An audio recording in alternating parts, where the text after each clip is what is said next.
we have a rich history of people making music in the Ozarks involving instruments like fiddles, dulcimers, and mandolins. Well, a Dade County man, though, is keeping the sounds of Native American music alive by turning wood into a work of art. Meet the Flute Maker in this Oliver's Ozarks report. It's pretty common to hear soothing sounds coming from this small wood shop outside of Dadeville. It's where Fretwell flutes are born.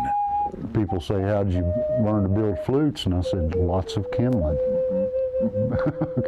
Jerry Fretwell has called the Ozarks home now for many years. He spends countless hours carving and cutting wood to make Native American flutes. Fretwell has played guitar in various bands for several years. He got interested in these specialized flutes when a fellow band member brought one to a show 15 years ago. I looked at it first as a musician.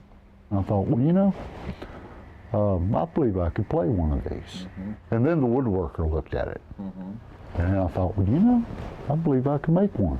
Fretwell uses all kinds of wood to craft these music makers. After years of perfecting the pitch and selling his wares at powwows across the Midwest, he now stays home and uses the internet to find buyers for the flutes. I've got a number of flutes in Japan, Australia, all over South America. I have 2 flutes in Moscow, Russia. Really? 1 in Turkey. Made right here in Dade County. Right here.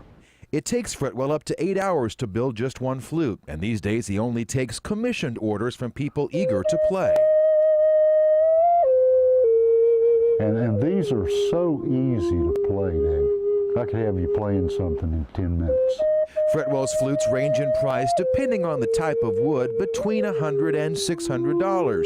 He says he tries to keep the prices low because for him, it's about sharing a passion for music and giving voice to the soul. Because it's more important for me, David, to give the gift of music. That's something that will stay with somebody the rest of their life.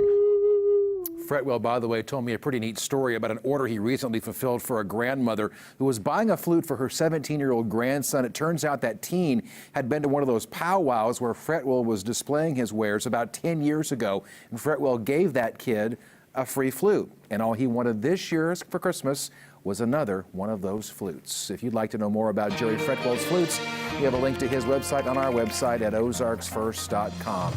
We're going to turn to weather.